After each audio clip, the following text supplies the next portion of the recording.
What was that incident during Thanksgiving? When the lights flickered off for a second and Grandma said, "Do you think it's the Muslims?" My grandmother ran over herself with her SUV. I was on my way to the festivities when it happened, so I don't know the exact details, but she was getting food out from the back of her SUV, put it in neutral instead of park, and it slowly ran her over. The craziest part is that my family, all inside, didn't notice until they heard a bump against the house. The SUV made 3 loops before hitting the house. She ended up being fine, but now isn't allowed to go outside alone anymore on holidays. This story is now a, "Oh, grandma" moment in our family. My dad had an allergic reaction to shrimp cocktail before dinner, and his face blew up. He refused to come out of the kitchen or sit at the table with us. He was just eating his food in the kitchen and trying to act like things were normal, like yelling out, "Hey, good mashed potatoes this year, huh?" Meanwhile, my mom is anger crying at the table, telling us to just eat our ducking food that she worked all day on. All of us kids are just very scared and very confused. My sister starts crying because things are so weird, and no one wants to eat because there is so much tension. Eventually, my mom convinces my dad that she needs to take him to the ER. My high school senior aged brother took the bottle of wine and shared it with 7th grade me, and got me drunk for the first time.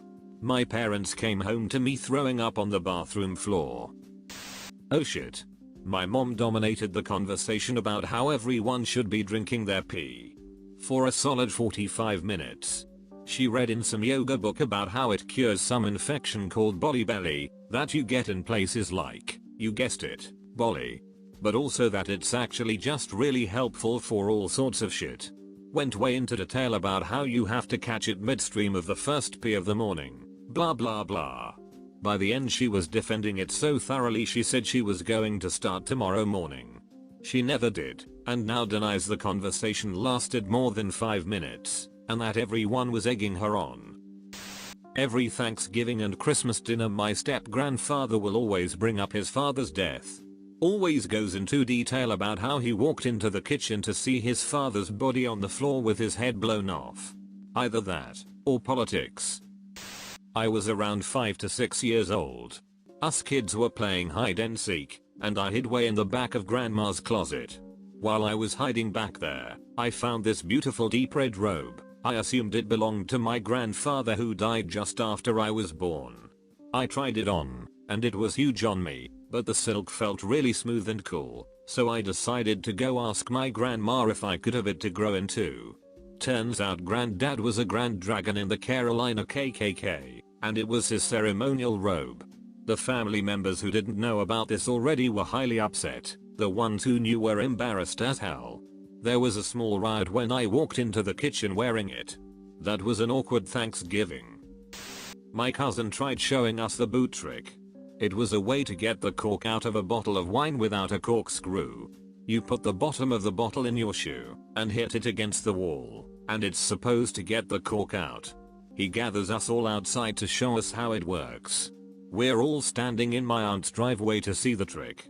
Upon hitting the wall, the entire bottle shatters and his shoe is soaked in red wine. I guess that's pretty mild. My family gets along pretty well. I was probably 6 or 7 at the time. My mom's candles caught the kitchen curtains and some decorative greenery on fire. My sister, and my cousins and I, were at the kids' table in the kitchen while the adults were in the dining room, so no one of significance noticed anything except me. My mom threatened us with pain of death if we annoyed the adults during dinner, so I quietly walked to the dining room and stood silently for a minute or two, until someone noticed me, and only then did I politely say, "Sorry, but the kitchen's on fire." My mom still gives me grief about my prioritizing politeness over sense. So 25 years ago, my son was born early November. My mom's family is all prim and proper. So my adopted brother takes my 2-week-old son to check his diaper during dinner. Comes back with diaper in hand, saying it doesn't look right. Proceed to smell it, said something is wrong. So he tasted it. Everyone is flipping out. He filled a clean diaper with pumpkin pie filling. It was hilarious. When I was a little kid, I asked to say the prayer. It was a big honor to get to say it. My family was notorious for fighting, so I said my little prayer all nice and cute, then ended with a smartass. God, please let my family act normal today and not fight.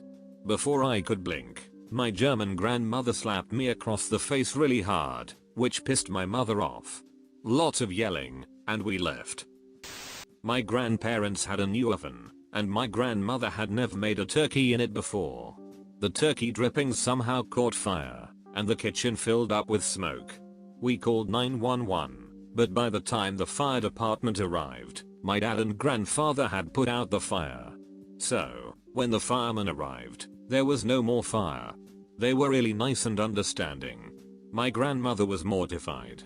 My drunk aunt tried hitting on all of the firemen, even though she had a good 25 to 30 years on them. My cousin and I just stood in the front yard drinking beers in silence, watching it all play out. Fortunately, the turkey was fine, and dinner proceeded normally once everything settled down. A family friend, who happened to be lesbian, thought it would be a good idea to carry at least 20 plates across the living room. As one could expect, she dropped all of the plates onto the floor. Then my grandfather, who barely knows this friend, says the most infamous words in our family's history, "You know those lesbians. Slippery fingers." Not really a negative incident, but we left my one aunt in charge of cooking the turkey. Fast forward a couple of hours, and we're all playing cards, when someone mentions, "Wait, why don't we smell the turkey?" Yep, she completely forgot to turn on the oven, and let it sit there for about 5 hours with no heat. We had pizza that year. I heard some screaming from outside my apartment. I opened the door and saw this lady running to the dumpster with a turkey still in the pan on fire. She threw it into the dumpster, which then caught fire. I called 911, so the fire department could put it out. Last Thanksgiving was absolutely the worst. My extended family live in another state, so it was just me and my parents. My mom was pissed at my stepdad for various reasons, so she stayed in her room all day. My stepdad and I awkwardly ate in silence while watching The Godfather. Then after dinner he had a heart attack. He died in the hospital a few days later. My mom was crushed that he was gone, and crushed at how she treated him in their last few days together. That was last year. I'm not excited to see what this year brings. I hope your mom doesn't hang on to those feelings. My dad died a couple years ago in January.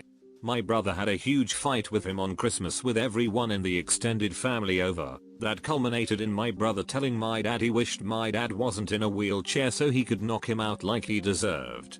It was so ducking awkward. Our family knows my dad was a bully and an asshole, but it was like the air was sucked out of the room. My brother left, and that was that. When my mom called to tell me she didn't know what to do, but my dad didn't seem to be breathing, I told her to call 911. And I'd get everyone to head to the hospital. When I got in touch with my brother, he says, "Don't care," and I said, "Okay," and moved on. There was 6 of us, so a lot more people to contact, and I was driving an hour and a half home at 90 miles per hour. When I was about 20 miles away, my oldest brother called and told me he had died. I picked up my youngest brother in a different city and headed home. My middle brother, the one that had fought with my dad, was so ducking distraught when I got there. He wouldn't talk to anyone, and kept walking away from everyone that engaged him, but we've always been really close.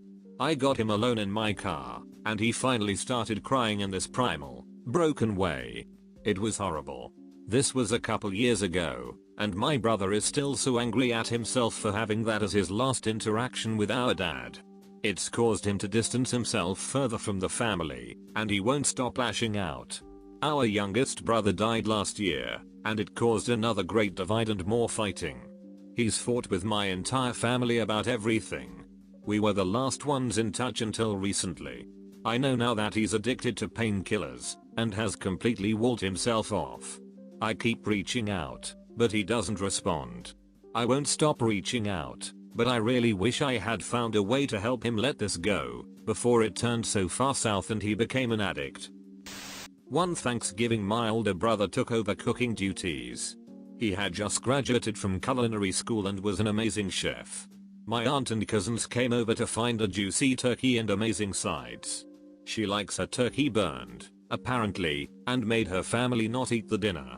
They all watched us eat.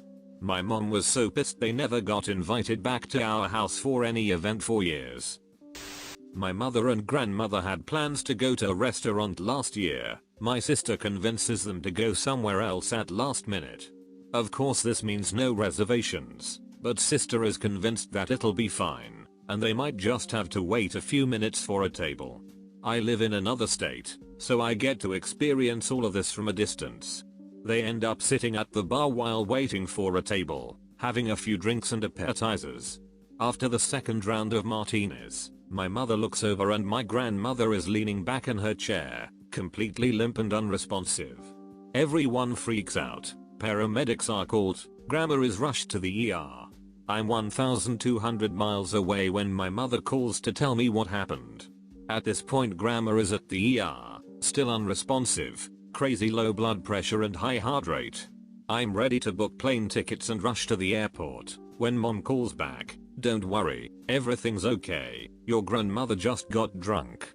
Her blood test came back completely normal, except with a BAC of 0.24, 3 times legal limit. She was awake now, so I got to talk to her and she was crying. I'm so sorry, I've ruined Thanksgiving. I assured her that she hasn't ruined Thanksgiving, and that everyone is just happy she's okay. So my grandma is 90 years old, about 4 feet 8 inches, 100 pounds. She hadn't eaten anything all day because she knew they were having a big dinner. She also ordered another martini while no one was looking, so the second martini was actually her third. This turned into the perfect storm of really drunk grandma. TLDR, grandma got run over by a martini. My grandmother asks my atheist uncle to say grace. Normally he complies as he knows it's just a thing his mom likes her kids to do.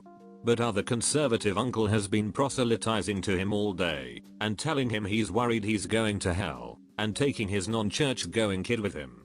So instead of saying grace, he starts with, "Dear Heavenly Father, please tell conservative uncle to take Jesus, Christmas, Easter, and a cross, and shove it up his ass." Finishes with an amen. Fisticuffs since you.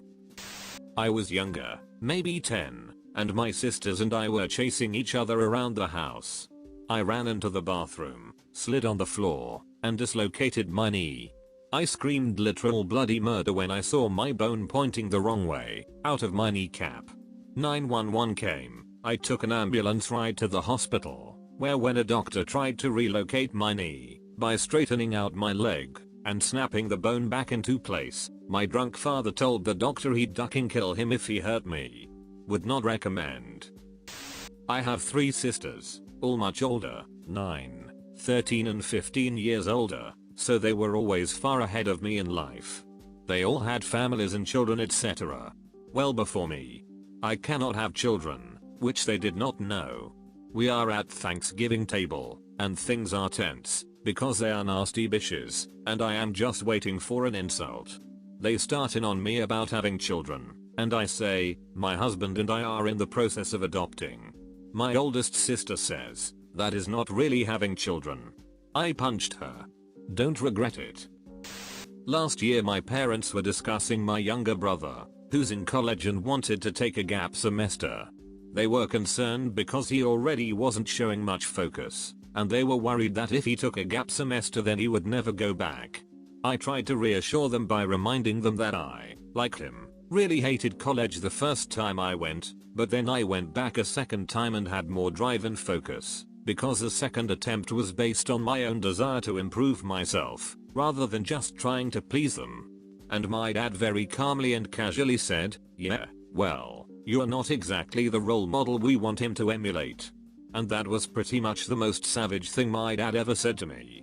Thankfully I had already known for quite some time that I was the black sheep of the family, but to hear him say it so bluntly was unexpected, and I basically stormed out without another word.